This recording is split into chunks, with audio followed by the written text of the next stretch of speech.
अक्सर हर व्यक्ति की ये इच्छा होती है जानने की कि आत्मा क्या है। हर कोई ये जानना चाहता है कि आखिर ये आत्मा है क्या, कौन है ये। इसी तरह बुद्ध के भिक्षुओं की जिज्ञासा भी हुई कि आत्मा क्या है, वो भी जानना चाहते थे। तो भगवान बुद्ध से एक भिक्षु ने पूछा कि मैं सुखी होना चाहता हूँ, क्या करूँ। बुद्ध ने कहा कि तुम अपने मन से भोगों को निकाल दो। भोगों का लगाव तुम्हें सुखी होने नहीं देगा।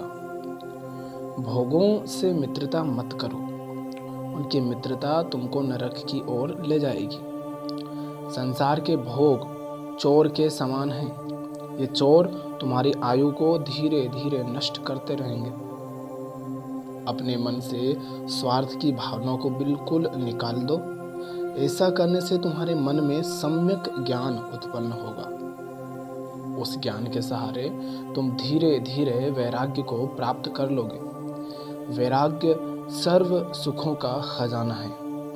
एक भिक्षु ने पूछा कि मैं लोभ को मिटा नहीं पा रहा, भगवान मैं क्या करूं। बुद्ध ने कहा कि तुम लोभ को एक सीमा में बांध दो। इस अंकुश से उसकी शक्ति कम हो जाएगी।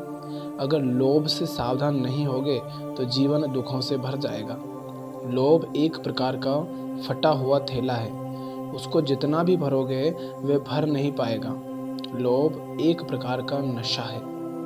तुम कितना भी संग्रह करो फिर भी तुम्हारा मन तृप्त नहीं हो सकता। लोभी मन की भूख कभी भी मिट नहीं सकती। इसलिए संग्रह करना छोड़ दो, क्योंकि साथ में कुछ भी नहीं जाता है। बांटना प्रारंभ कर दो। जितना जितना बांटते जाओगे उतनी उतनी शांति तुम्हारे पास आती जाएगी। एक भिक्षु ने पूछा कि आत्मा कैसा है। तो बुद्ध ने कहा कि आत्मा आनंद है, आत्मा प्रेम है, आत्मा शांति है, आत्मा पूर्ण है, आत्मा निराकार है, आत्मा सर्वव्यापक है, आत्मा तीनों कालों में नित्य है। वो भूत में भी है, भविष्य में भी है और वर्तमान में भी। आत्मा अजर अमर है, आत्मा अद्वितीय है।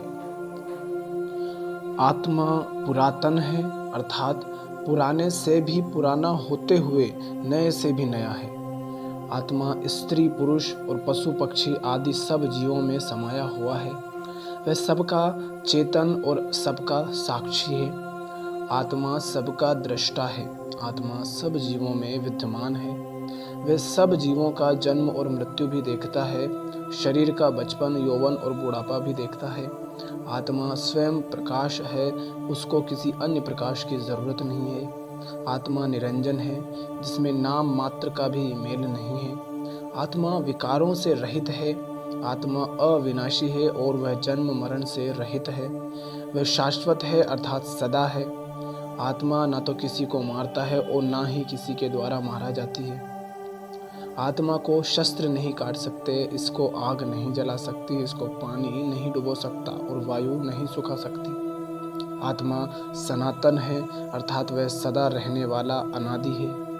आत्मा तटस्थ है, आत्मा पूर्ण है और तृप्त है। आत्मा परम पवित्र है। आत्मा को इंद्रियां, मन और बुद्धि नहीं जान सकते, इसलिए वह अव्यक्त है, उसे व्यक्त नहीं किया जा सकता। आत्मा तो इन सब से दूर है, इसलिए वह अचिंत्य है, उसके बारे में चिंतन नहीं किया जा सकता। आत्मा आश्चर्यमय है, क्योंकि उसको कोई विरला ही जान पाता है। आत्मा का अनुभव करना सबसे बड़ा कार्य है।